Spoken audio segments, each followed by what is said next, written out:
My name is Rebecca, and it all began when I was just 7 years old, the year my parents decided to divorce. Mom and Dad, bless their hearts, came up with what they thought was the perfect solution. They agreed I'd live with each of them in turns. At the time, it seemed ideal.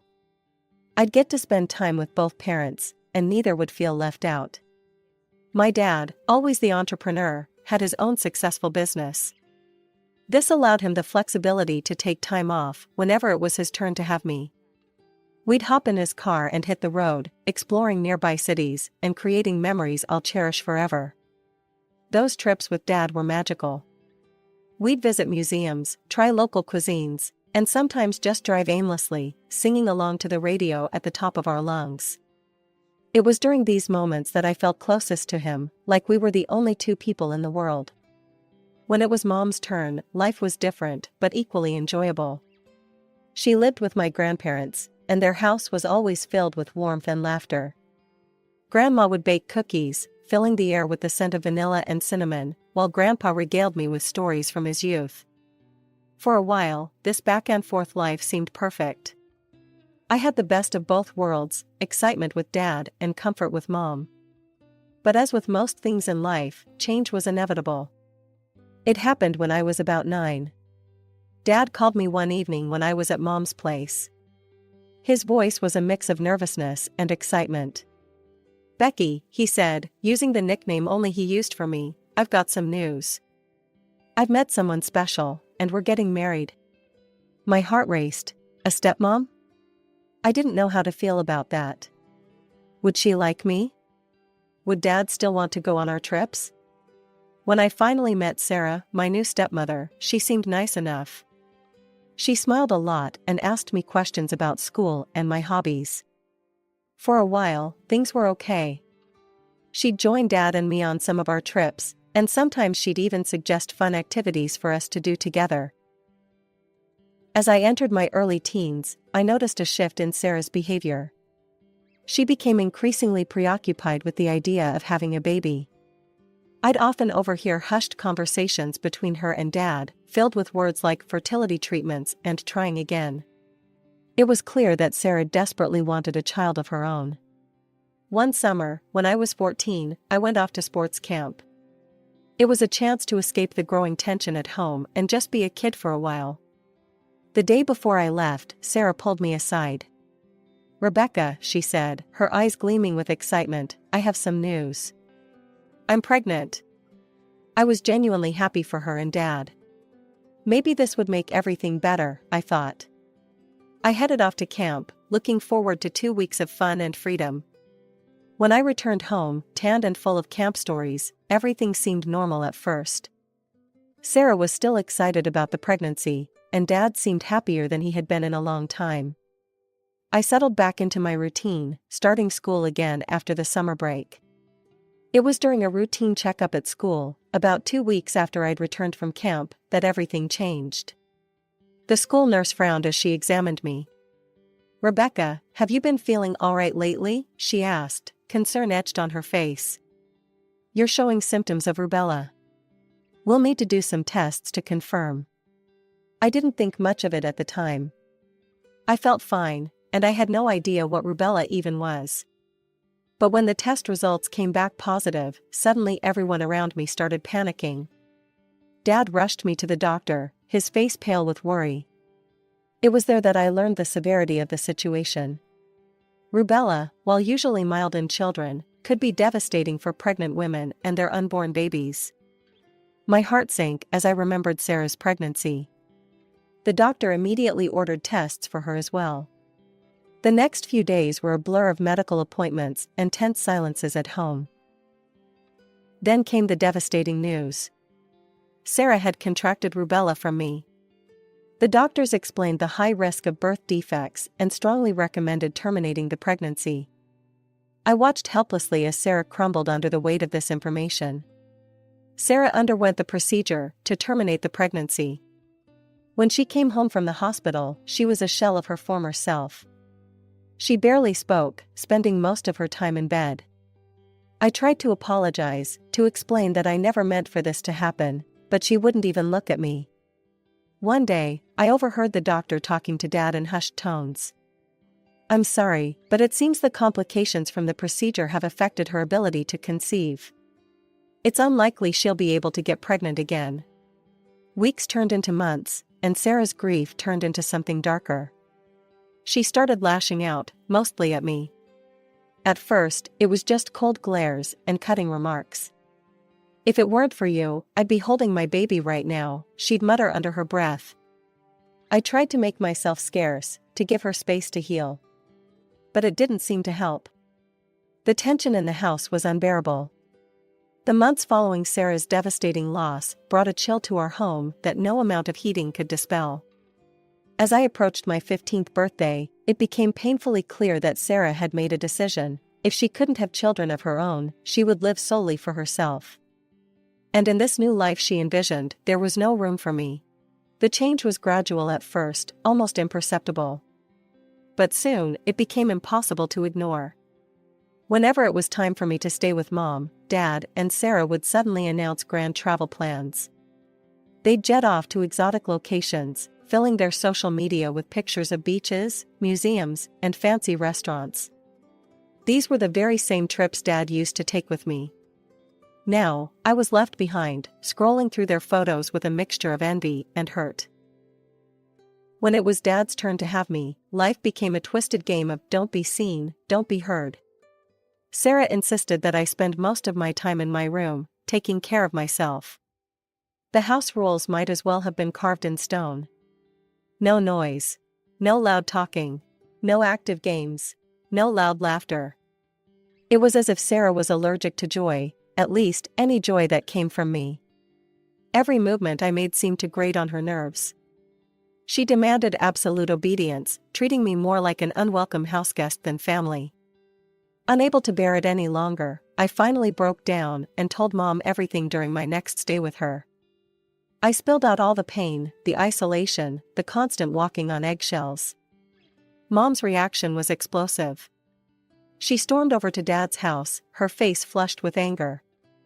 "How dare you let that woman treat our daughter this way?" she shouted at Dad. "If this doesn't stop, I'll take you to court. You'll lose all custody rights." The next day, Dad sat me down for a serious talk. My heart leapt. Finally, he was going to stand up for me, to set things right. But as he spoke, my hope turned to ash. "Becky," he began, his voice stern, "Sarah is trying her best. She only wants what's good for you. If you keep complaining like this, making up stories, it might reach a point where I won't be able to see you anymore. Is that what you want?" I felt like I'd been slapped. Not only was Dad not defending me, he was somehow twisting this to make it my fault. Tears stung my eyes as I shook my head. "No, Dad. I don't want that." "Good," he nodded, seemingly satisfied. "Then let's not have any more of these complaints, okay?" From that day forward, I stopped voicing my grievances. I decided to become the perfect, quiet, obedient stepdaughter Sarah wanted, anything to keep my relationship with Dad. But even my best efforts weren't enough. Sarah never missed an opportunity to remind me of the crime I had committed. "If it weren't for you," she'd mutter, eyeing me with disdain, "I'd have a child of my own now." Each accusation was a dagger to my heart. I wanted to scream, to defend myself, to remind them that I was just a kid who didn't even know she was sick. But I swallowed my words, buried my pain deep inside. As I entered my late teens, my needs naturally grew. I needed a new smartphone to keep up with schoolwork and friends, and a laptop for my increasingly demanding assignments. Dad, to his credit, recognized these needs and bought them for me without hesitation. But Sarah, predictably, wasn't pleased. "John, you're spoiling her," I overheard her saying one day. "All this money you're wasting on her, it's ridiculous." "They're not luxuries, Sarah," Dad argued weakly. "She needs these things for school." But Sarah wasn't having it. "Well, if she needs so many expensive things, maybe I should take over managing her expenses. I'll show you how to save money." And just like that, my wardrobe became Sarah's new project. Gone were the days of picking out my own clothes or getting anything new. Sarah scoured second-hand websites and sales, bringing home used clothes and shoes that often didn't fit right or match my style. "Children grow so fast," she'd say with a saccharine smile. "It's not worth spending much on things you'll outgrow in no time." The irony wasn't lost on me. While I wore hand-me-downs and clearance items, Sarah's closet was a parade of designer labels. She'd spend hours carefully curating her outfits, always dressed in the latest fashions, her arms laden with branded bags. As high school graduation approached, a glimmer of hope appeared. Dad promised to buy me a car, a symbol of freedom and independence that I desperately craved. For weeks, I daydreamed about the possibilities, researching models and imagining myself driving off to college. But, as with everything in Dad's house, Sarah had other plans. "A car," she screeched when Dad mentioned it. "John, that's absurd. Do you know how expensive cars are to maintain? Besides, I need a new car. Mine is almost 3 years old." I listened from the top of the stairs, my heart sinking with each word. I knew what was coming next. "And don't forget," Sarah continued, her voice sickly sweet, "Rebecca will be off to college soon. That's going to be a huge expense. We can't afford to buy her a car too." The next day, Dad sat me down, his expression a mix of guilt and resignation. "Becky, about the car," he began. I cut him off, forcing a smile. "It's okay, Dad. I understand. College is expensive, and I appreciate that you're willing to pay for it." Relief washed over his face. "That's right. Any college you want, and we'll cover accommodation too." "That's better than a car, right?"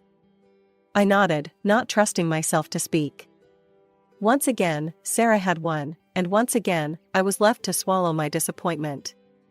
As my high school graduation approached, I threw myself into researching colleges. I wanted to find the perfect balance, a school with a strong program in my field of interest, not too far from home, but far enough to give me some independence. After weeks of careful consideration, I finally found it, a well-respected university about 2 hours away. Excited, I showed Dad the brochure, pointing out the excellent facilities and curriculum. "What do you think, Dad? It seems perfect." Before Dad could respond, Sarah snatched the brochure from my hands, her eyes widening as she saw the tuition fees.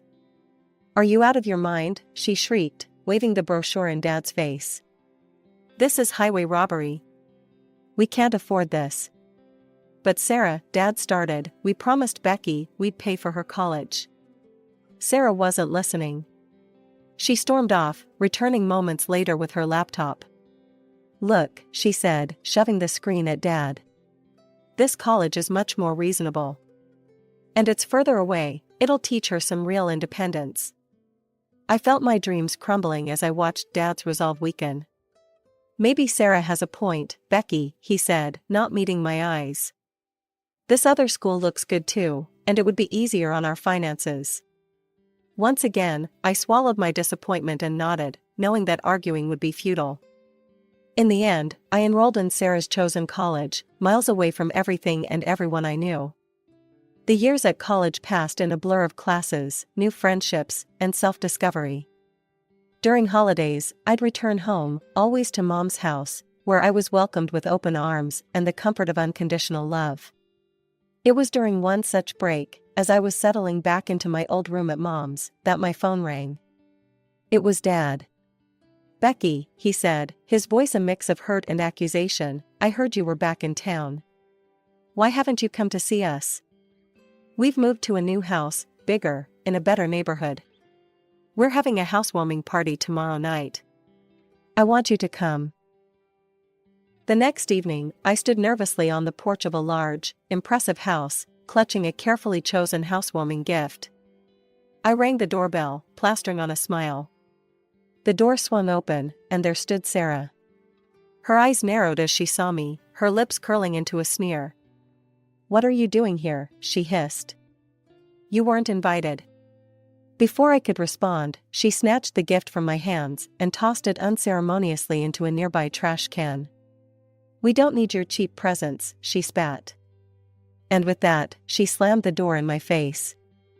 I stood there, stunned, my ears ringing with the echo of the slamming door. I never saw Dad. He never saw me. The sounds of laughter and clinking glasses drifted through the windows, a party in full swing that I wasn't welcome to join. Humiliated and hurt beyond words, I turned and walked away, tears blurring my vision. I made my way back to Mom's house, my mind a whirlwind of confusion and pain. "How was the party, sweetie?" Mom asked as I walked in. "I didn't go," I lied, forcing a weak smile. "Got a bad headache. Think I'll just go lie down." That evening, as I lay in my childhood bed at Mom's house, my phone buzzed. It was Dad.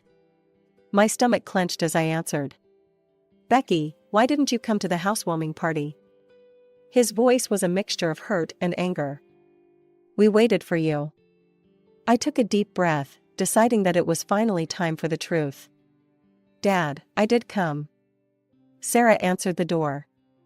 She said I wasn't invited, threw away my gift, and slammed the door in my face. There was a long pause, and for a moment, I dared to hope he'd believe me. But then, "How dare you try to denigrate Sarah like this?" Dad's voice trembled with fury. "She would never do such a thing. I can't believe you'd make up such horrible lies about your stepmother." His words cut deep, reopening old wounds. "Dad, I'm not lying." "Why would I?" "Enough," he interrupted. "I don't want to hear any more of your excuses. When you're ready to apologize to Sarah, you can come see us." The line went dead. I stared at my phone, tears streaming down my face. It was clear now, Dad would always choose Sarah over me. The years that followed were a delicate dance of avoidance and brief, tense encounters. I graduated college, found a job, and built a life for myself. On the rare occasions I saw Dad, it was always on neutral ground, a cafe, a park, never at his house. Then, like a ray of sunshine breaking through storm clouds, I met Michael. He was a few years older, kind, and understanding. We worked for the same company, and what started as coffee breaks turned into dates, then a relationship. After 2 years together, he proposed, and I joyfully accepted. As we planned our wedding, I agonized over the guest list. In the end, I sent an invitation to Dad, and only Dad. I couldn't bring myself to invite Sarah, not after everything. The phone call came 3 days later. Dad was livid. "Rebecca," he barked, using my full name, "how could you do this? How could you exclude Sarah from your wedding? After all she's done for you, all the love and care she's given you over the years? This is a slap in the face." Something in me snapped. Years of pent-up frustration and hurt came pouring out. I reminded him of everything, the second-hand clothes, the rejection of the car, the choice of a cheap college, and the gift thrown in the trash. There was silence on the other end of the line. When Dad finally spoke, his voice was small, almost unrecognizable. "I'm so sorry," Dad whispered. "I've been a terrible father. I put Sarah first, and I shouldn't have. Can you ever forgive me?" His words, so long awaited, washed over me. I felt a weight lifting from my shoulders. "It's not going to be easy, Dad," I said honestly. "We have a lot to work through." "I know," he replied. "But I want to try. Please, let me walk you down the aisle. I'll come alone, I promise. Just give me a chance to make things right." As I ended the call, I felt a mix of emotions, hope, trepidation, a cautious optimism. Could this be the turning point I'd longed for? Could Dad and I rebuild our relationship? The day before my wedding dawned bright and clear. As I busied myself with last-minute preparations, my phone rang. It was Dad. My heart lifted for a moment, thinking he was calling with well wishes. How wrong I was. "Becky," his voice was strained, "I won't be able to come to the wedding tomorrow. It's Sarah, she's in the hospital." Her blood pressure skyrocketed. She's been so stressed about this wedding situation. I couldn't believe what I was hearing. "Dad, This is your fault, you know," he cut me off. "If you had just invited her, if you hadn't been so selfish." "Selfish?" I interrupted, my voice rising. Are you kidding me? I can't leave her alone in the hospital, Dad continued as if I hadn't spoken. I won't be at your celebration. I hope you're happy now. The line went dead before I could respond. I stood there, phone in hand, a mixture of anger and disbelief washing over me. After everything, the apology, the promises to do better, here we were again. Sarah first, always Sarah. Deep down, I knew what this was.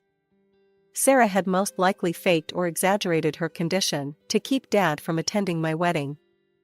It was her final power play, her way of ensuring she remained the center of Dad's world. But I couldn't prove it. More importantly, I didn't want to. I was done playing her games, done trying to win Dad's approval. This was my wedding day, and I refused to let them ruin it. Still, as the initial anger faded, a wave of sadness washed over me. Who would walk me down the aisle now?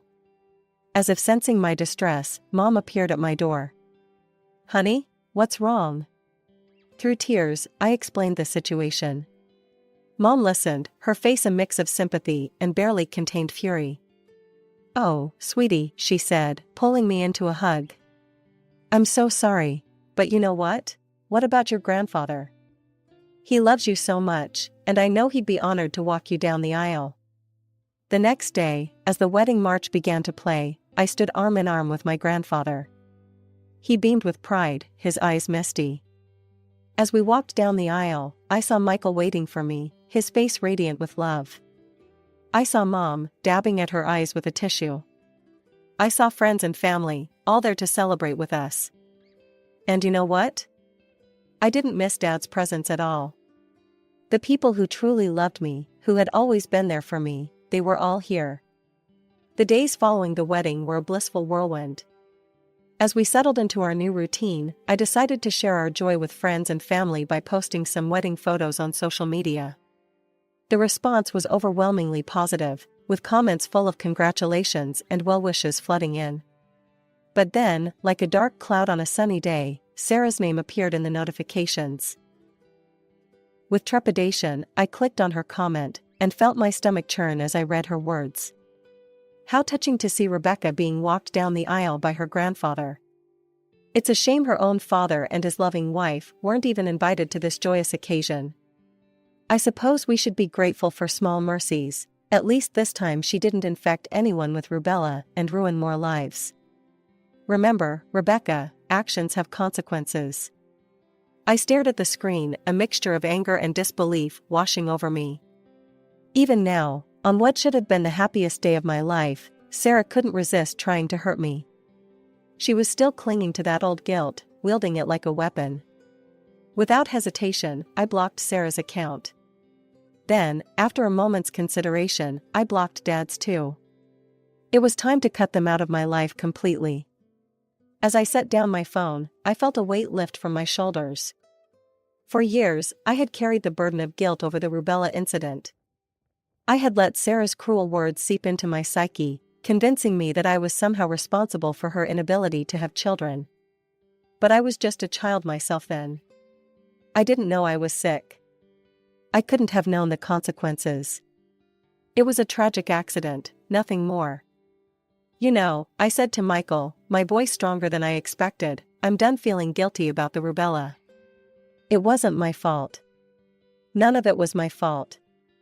Michael pulled me into a hug. Of course it wasn't. You were a kid, Becca. You didn't do anything wrong. As I melted into his embrace, I felt years of pent-up emotion begin to release. Tears flowed freely, but they weren't tears of sadness or guilt. They were tears of relief, of liberation. Over the next few weeks, I threw myself into building my new life with Michael. We decorated our home, planned for the future, and surrounded ourselves with people who truly loved and supported us. Mom and my grandparents were frequent visitors, filling our home with laughter and warmth. My friends, who had stood by me through all the ups and downs, became an even more integral part of our lives. The road that led me here hadn't been easy. There had been pain, betrayal, and heartache along the way. But it had also led me to this moment, to this life filled with love and genuine happiness. I thought about the little girl I once was, constantly seeking approval and love from those who couldn't or wouldn't give it. I wished I could go back and tell her that it would all be okay, that she would find her way to happiness. But then I realized that little girl was still a part of me. And by choosing happiness now, by surrounding myself with love and cutting out toxicity, I was healing her too.